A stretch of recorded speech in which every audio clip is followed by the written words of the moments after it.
Welcome to the Private School Leader Podcast, where private school leaders learn how to thrive and not just survive as they serve and lead their schools. I strongly believe that it is possible to have a long and happy and fulfilling career as a private school leader. And my passion is to help you figure out exactly how to do just that right here on the Private School Leader Podcast. I'm your host, Mark Minkus. So if you're listening to this episode in real time, it is early May, and it's that time of year when there are year-end conversations with teachers, depending on how you do your evaluations, whether there are, a year-end checkout, but there's also some other conversations that can be, more uncomfortable.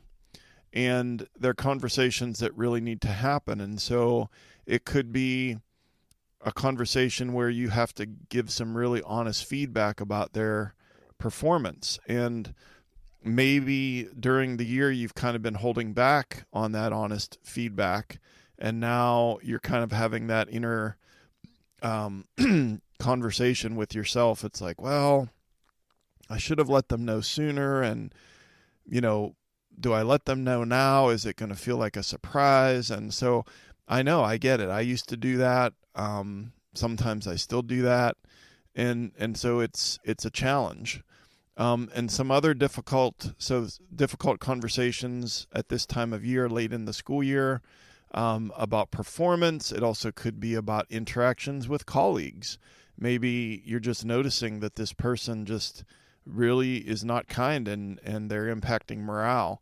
It could be that they're avoiding parents and that they're not getting back to parents in a timely fashion and that they're not really meeting those communication expectations. It could be that you need to talk to a teacher because they're not meeting expectations about getting things done on time. And maybe it's updating their gradebook or posting their homework or things of that nature. It could be about punctuality, that it's just kind of been a theme for the year as far as what time they arrive at school. And then there's other conversations as well. Those that I just mentioned are mostly performance related, but this time of year you're starting to look towards the fall, and it could be that a teacher that what's best for the students is that they're teaching kindergarten, but you really need them to move to third grade. A teacher might you might need them to go from full-time to part-time because of budget constraints and how the schedule works out. And those are tough conversations to have. It could even be that a teacher is just staying with the same grade, but they have to change rooms. And this is especially true for more veteran teachers who have been in a room for a long time, and that's a really tough conversation as well. But today's episode is mainly about performance-related issues, but honestly, these steps that we're going to talk about today can be applied to most any difficult conversation, whether it's with a teacher or even with a parent. And let's just face it, these conversations are uncomfortable and awkward, and we tend to try to avoid them. So what you need is a plan. A good teacher has a lesson plan, a good coach has a game plan. If you're going to talk to a teacher and have a difficult conversation, you need a plan. And on today's episode of the Private School Leader Podcast, I'm going to give you the 9 steps to having a difficult conversation with one of your teachers.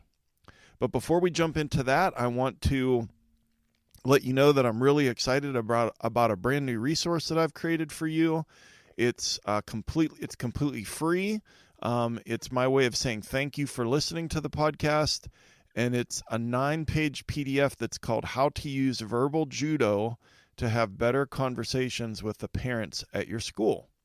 So what is verbal judo? Well, it's a communication strategy that focuses on using words effectively to de-escalate conflict, resolve disputes, and achieve positive outcomes, especially in high-pressure situations. And so George Thompson and Jerry Jenkins wrote a book called Verbal Judo, The Gentle Art of Persuasion. And George Thompson has personally trained over 200,000 law enforcement officers and lectured to over 1 million people on this art of persuasion and on verbal judo. And we can definitely apply it to conversations that we have with parents at our school. And so what I've done is take several important strategies from the book, applied them to your life as a private school leader, and put it into a guide. And you can get that at theprivateschoolleader.com/judo. How to use verbal judo to have better conversations with your parents at your school is available to you for free over at theprivateschoolleader.com/judo. And I hope that that resource makes a difference for you. And I wanted to remind you of something else. And I'm going to tell you something that you already know. And that is that being a private school leader is a very, very difficult job. And sometimes it feels relentless. Many times it feels unsustainable. And I know because I've been there. Back in 2010, I thought about getting out of private school leadership altogether. I was in rough shape, but I figured out how to make it better. And I'm thriving now, and I'm feeling happy and fulfilled, and I want to do this for a long time. And if you're not in that space, then I would love to teach you how to make it better, because you don't have to make all the same mistakes that I made. And so Thrive Academy is an online course that I've created that can teach you how to go from where you are to where you want to be. This transformation from being in survival mode to feeling energized and thriving and happy and fulfilled at school. And so you can check out Thrive Academy at theprivateschoolleader.com/thrive. That's theprivateschoolleader.com/thrive. All right, so today we're talking about difficult conversations with teachers. And I think it's important for us to acknowledge that we just really don't want to do this. Our teachers work really hard, especially we don't want to do this if it's a new teacher. We really want to cut them a bunch of breaks and maybe give it more time. And, you know, there's a lot of procrastinating that happens. I know that's certainly true with me, and it's been true over the years. But I think that what I've found is, is two big ingredients that help move me from thinking about having a difficult conversation to actually having the conversation. And number one is confidence, and number two is courage. And so confidence in actually having the meeting, and that's where I go back to that we get confidence from having a plan. And then I've heard a saying many years ago, and I don't know, I've not been able to find who originally said this, but the quote goes like this: when you don't have the confidence, reach for the courage. When you don't have the confidence, reach for the courage. So we're going to get confidence from having a plan to have this difficult conversation. We're going to step up. And if we don't have the confidence, we're going to reach for the courage. And then the last thing that really helps me is that I just ask myself the question, what is best for the kids in this school? Will the kids benefit from me having this conversation with this person? And most often the answer is yes. So those are things that can kind of move you from inaction to action when you know that you really should be meeting with a teacher, even if it's going to be what you perceive to be a difficult conversation. So the 9 steps to having a difficult conversation with one of your teachers are: number 1, prepare thoroughly. Number 2, choose the right time and place. Number 3, set clear objectives. Number 4, use effective communication techniques. Number 5, provide honest feedback. Number 6, collaborate on solutions. Number 7, establish clear expectations and a follow-up plan. Number 8, document the conversation. And then number 9 is to follow through. And you might be thinking, well, yeah, those are pretty obvious, but I think that sometimes things that are obvious, that we know how to do the thing, but if we leave out one part of that, then it could come back to bite us, or it could be even more uncomfortable when we're having the conversation. And so I think it's important to have all of these parts working together. So let's start with number 1, which is prepare thoroughly. All right, so before we initiate the conversation, before we schedule this conversation with this teacher, we are going to take the time to gather the information that we need and any kind of documentation that pertains to the issue that we want to discuss with this teacher.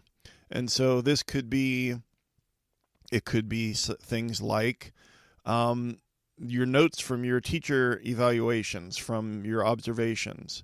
It could be feedback from teachers, or more likely feedback from parents or from students. It could be, I mentioned about punctuality. It could be, their record for, when they're arriving at school.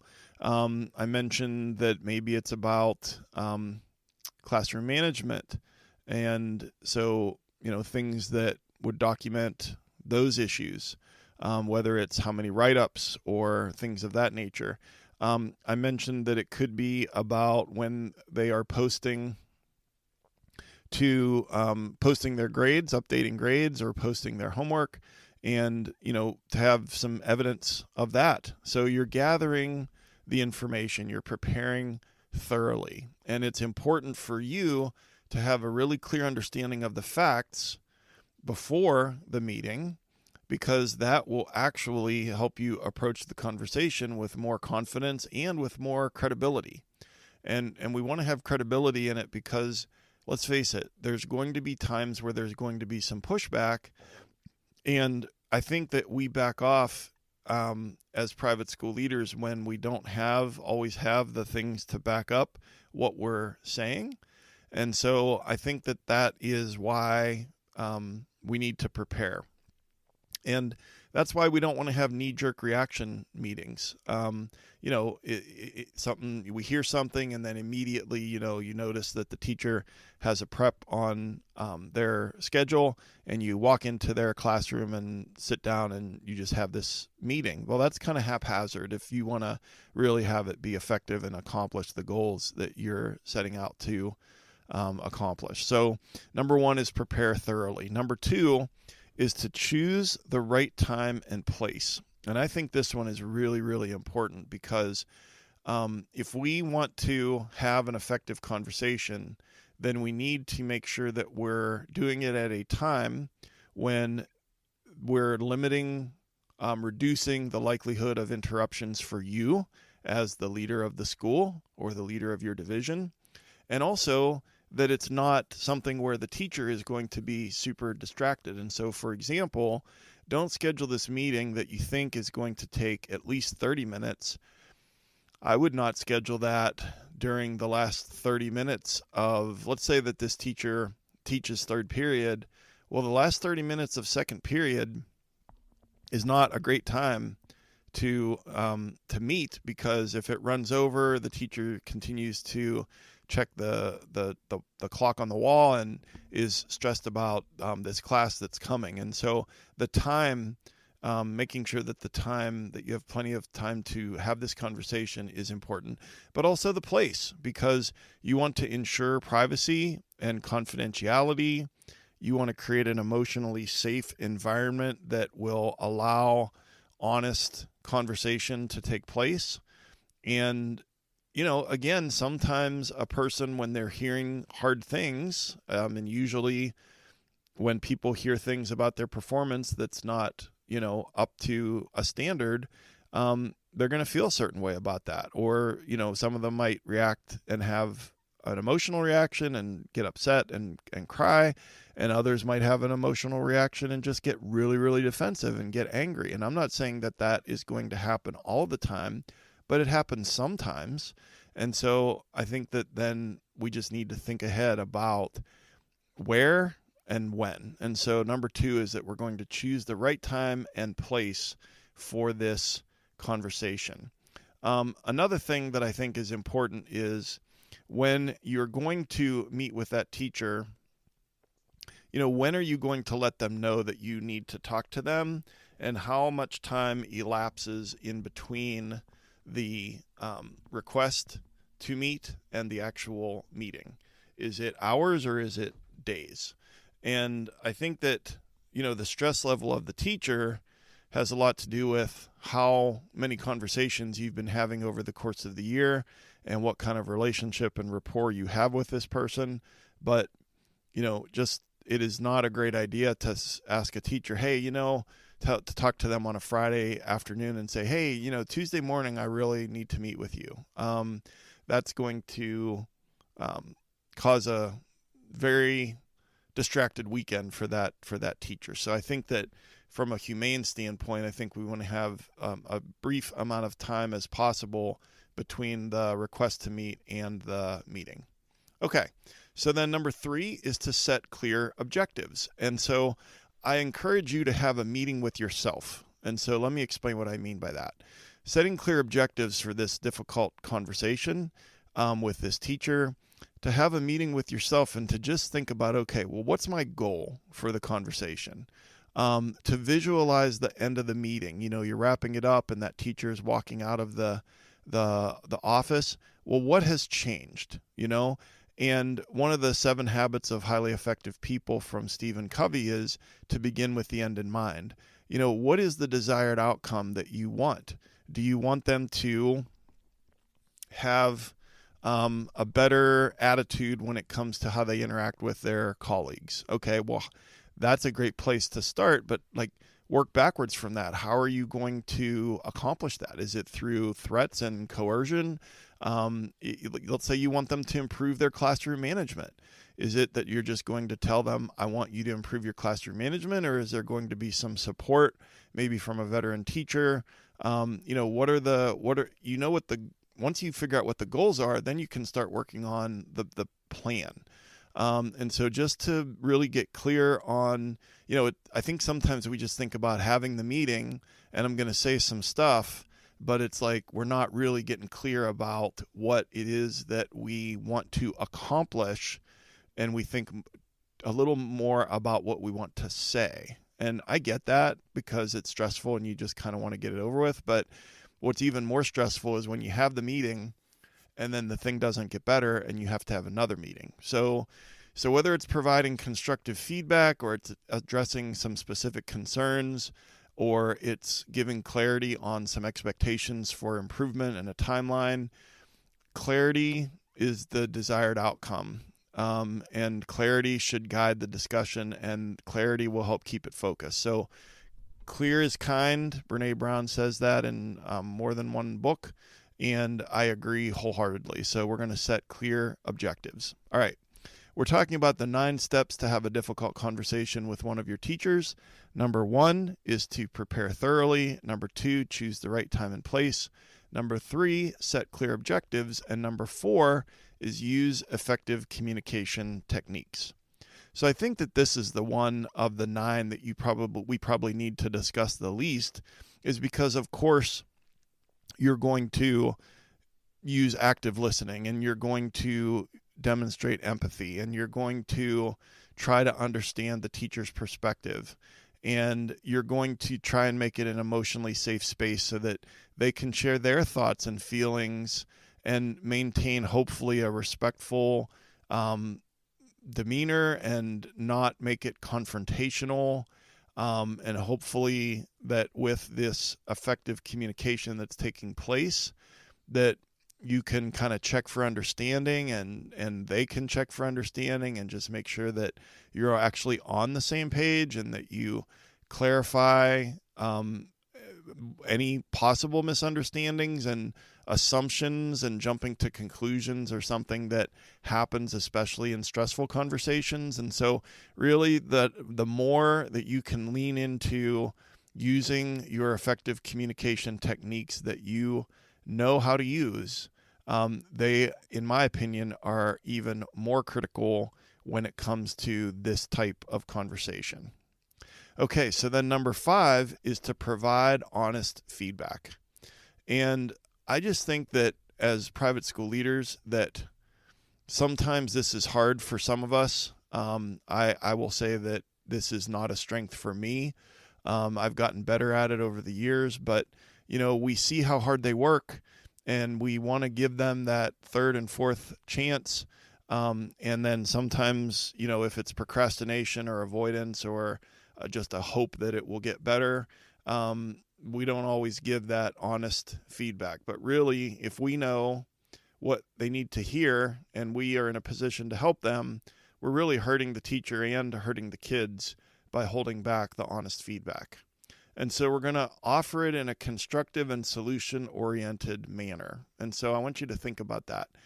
Feedback, if it's offered in a solution-oriented manner, like we're trying to make this better, then hopefully it doesn't come across as just a criticism in a vacuum, or just negative feedback. There's a difference between being negative and giving honest feedback. And honest feedback isn't something that other people are always going to want to hear.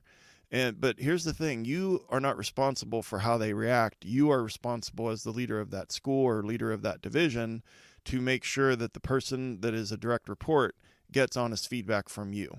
Okay? So if it's about specific behaviors or actions, or, especially if it gets tricky if it's about their personality or their personal attributes. But, again, honest feedback. Try to use some examples to illustrate your points. You're going to, highlight their strengths, but you're also going to talk about areas for improvement. It doesn't need to be all negative. And just honesty, just it's so hard to say that last 10% and to not hold that back. And I've found that the thing that is better is to be honest and try to be tactful, to try to be compassionate, but to remember the kids, like can be the motivating force in these conversations, and to just really push the growth and development aspect of it. You're not, sometimes people attach emotion to the feedback, and you can't control whether the person hearing this feedback is going to attach emotion to it and judgment, and I'm a bad person, I'm not a good teacher, I'm a terrible teacher. That you're not going to say those words, but they might hear that and attach emotion to it, and guilt and regret and or anger, and we should expect some pushback when we're giving that honest feedback. But our responsibility is to give the honest feedback, to try to frame it in such a way that we're focusing on the growth. And this is where, probably among all of the steps, this is where we're going to really need to have that confidence, or if we don't have the confidence, reach for the courage. And that brings us to step number 6, which is to collaborate on solutions. So I get it that this might be a little bit tough because you want to be a little more prescriptive than maybe the teacher does. Maybe the teacher just wants you to kind of back off and they'll handle it and they'll be able to make it better. But you're probably having this conversation because it hasn't gotten better. But you can engage the teacher and involve the teacher in some brainstorming. I've found that if you have two pretty similar approaches as far as next steps, and they would both lead to the outcome that you desire, that then if you can ask the teacher, well, which one of these do you prefer? Which one of these do you think would be most effective? Or, then they're seeing it as a little bit of a choice and seeing a little collaboration, as opposed to you get what you get and you don't get upset and like, that's too bad. This is how we're going to do it. And encourage the teacher to take ownership of the process.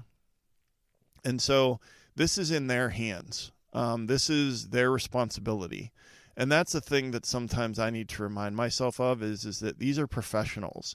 These are college graduates, many of them with advanced degrees. We are doing something that is a highly skilled labor, which is providing the service of educating children and being a coach and a counselor and a mom and a dad and the long list of things that our teachers do. Well, okay, if they're professionals, then we need to treat them like professionals and they need to act like professionals. And then we need to also hold them accountable. And that's part of this, but we can try to collaborate on the solution. But sometimes, admittedly, we have to be a little more prescriptive when it comes to these solutions and these next steps, whether it's a performance improvement plan or what have you. But whenever possible, try to involve the teacher in the process of coming up with potential solutions to make this situation better. Okay, so we're talking about the 9 steps to have a difficult conversation with one of your teachers. Number 1, prepare thoroughly. Number 2, choose the right time and place. Number 3, set clear objectives. Number 4, use effective communication techniques. Number 5, provide honest feedback. Number 6, collaborate on solutions. And number 7, establish clear expectations and a follow-up plan. And so, again, the clarity comes back. We're talking about timelines now, or some milestones or mile markers, if you will, for the progress. And so very simply, what are you asking them to do, and when, by when, and how are you going to follow up? And so it could be a performance improvement plan that, over the next 3 weeks, I'm going to be observing you 3 times. And specifically, this is what I'm looking for when it comes to classroom management. And then we're going to meet again on such and such a date to review where we are. It could be that I'm going to check every day to see that you are posting your homework assignments, and I'm going to check once a week to see that you're updating your gradebook, and then we will meet again in 3 weeks' time to review your progress. So again, you can fill in the blanks here, but just to outline those expectations and to give a timeline to it as far as this monitoring of the performance. But you also want to make sure that you give them some support. And so whether that's you, or if from a time standpoint you can't, but maybe it's a veteran teacher, maybe it's a mentor, maybe it is an instructional coach if your school has one, but a lot of times it's going to be you. And this is a good time when you're giving those expectations and that plan and the timeline to just reiterate to that teacher your commitment to their success, the well-being of the teacher, but also like the well-being of the children, so because that's the thing that kind of stings, is when they start hearing about, I need you to do this and this by this time. That's a good time to reinforce your commitment to them succeeding, because we want them to succeed. We want them to get better at this, and we want them to stick around and grow and be a great teacher and be at your school for a long time. We're not looking to have this go poorly. So remind them of that. Okay, let's wrap it up real quick with number 8 and number 9. Number 8, document the conversation. That one's, again, pretty straightforward. Take notes during the discussion. Jot down some things that they say. Start a Google Doc, document that. Sometimes in the future, HR comes into play if it comes to, a performance improvement plan, or hopefully not, but maybe a separation in employment, or termination, or a reduction in, from full-time to part-time, or whatever it might be. You need to document that. But I've always found too that when you're having that kind of conversation, if it's a performance improvement plan, make sure that the teacher signs it and that you give them a copy. If you are having a conversation and you're laying out this, I want to see this by this time, that has to be, if not in a performance improvement plan that they get a copy of, it has to be in an email. It has to be somewhere written down that can be given or sent to or shared within a Google Doc with the teacher, so that it can be referred back to, and it's not like, well, you said, or you never said that, or I don't remember you saying that. Need to take all of that out of it and have the documentation so that everyone's on the same page and literally on a page. And then number 9 is to follow through. And so the worst part of all of this would be if you've gone through all of the steps 1 through 8, but then you get busy and you don't follow through with the end and circling back to that person and meeting with them. And so whatever the commitments are that you made, you're going to honor that. Whatever the action plan is that you discussed, you're going to do that. You're going to have consistency and follow through and provide the support. You're going to give that accountability. You're going to, build trust and credibility with this person, and you're going to schedule that follow-up meeting so that you know that all of those things are going to be discussed at such and such a time. And I've found that to be a high motivator to make sure that I'm following through on things. And so I generally schedule the follow-up meeting when I'm having the initial conversation, and then that tends to help me stay a little more accountable to following through on the things that I said that I was going to do, or the things that I was going to be looking for. So number 9 is follow through. And so as we wrap it up, let's just remember that difficult conversations, they're just an inevitable aspect of our jobs as private school leaders. They are uncomfortable, but they're necessary. And we sometimes will want to run the other direction and not lean into having these kinds of uncomfortable conversations. But if we remember the kids and what's best for the kids, if we approach these meetings with empathy and professionalism and the true, honest, genuine desire to help this person grow, then we can do these effectively. Then we can navigate these challenges and these meetings and these growth plans effectively while keeping open communication, improving the teacher's performance, but also building trust and building that sense of community inside of your school. And then again, remember that I said that the confidence comes from the plan. And when you don't have the confidence, you reach for the courage. And then you just ask yourself the question, what is best for the kids?